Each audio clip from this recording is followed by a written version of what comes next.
মোৰ প্ৰশ্নটো হ'ল যদি আপোনাৰ ঘৰত আপোনাৰ আত্মীয় ঢুকালেহেঁতেন, আপোনাৰ পুত্ৰ আপোনাৰ কন্যা যদি ঢুকালেহেঁতেন, আপুনি এনেকে ক'ব পাৰিলেহেঁতেন নে?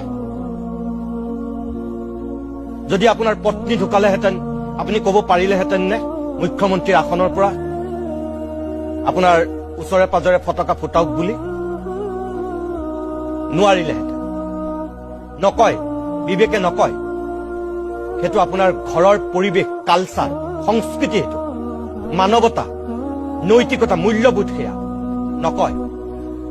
কিন্তু দুৰ্ভাগ্যৰ কথা হ'ল জুবিন গাৰ্গ হয়তো আপোনাৰ ঘৰৰ মানুহ নহয়, কিন্তু আজি জুবিন গাৰ্গ এনেকুৱা এটা সত্তা হিচাপে আমাৰ মাজৰ পৰা গুচি গৈছে যে প্ৰত্যেক ঘৰ মানুহৰ সন্তান ঢুকোৱাৰ নিচিনা দুখত আছে। কাৰোবাৰ কাৰণে জুবিন ভাগিনীয়েক, ভতিজাক, পুত্ৰ, কাৰোবাৰ কাৰণে শিক্ষক, কাৰোবাৰ কাৰণে বন্ধু, কাৰোবাৰ কাৰণে সকলো। গতিকে প্ৰত্যেক ঘৰ মানুহে নিজৰ আত্মীয়ক হেৰুৱাৰ যিটো বেদনা, সেই বেদনাটোত আছে।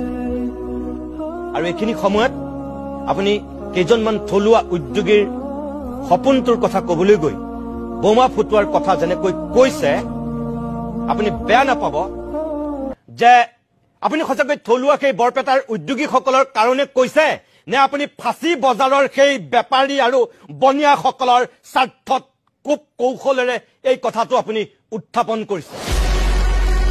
শ শ কোটি টকাৰ বেপাৰ কৰা এই বনিয়াকেইটাৰ, এই যিকেইটা মাৰোৱাৰী বেপাৰী আছে, কোটি কোটি টকাৰ বেপাৰ কৰে ফাঁচী বজাৰত এই বোমা ফটকাক লৈ।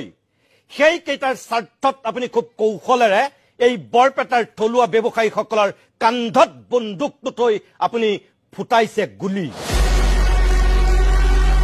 আমাৰ সন্দেহ হৈছে আপুনি এই ফাঁচী বজাৰৰ বনিয়াকেইটাৰ স্বাৰ্থত আপুনি কৌশলেৰে এই বৰপেটাৰ থলুৱা ব্যৱসায়ীসকলৰ কান্ধত বন্দুকটো থৈছে।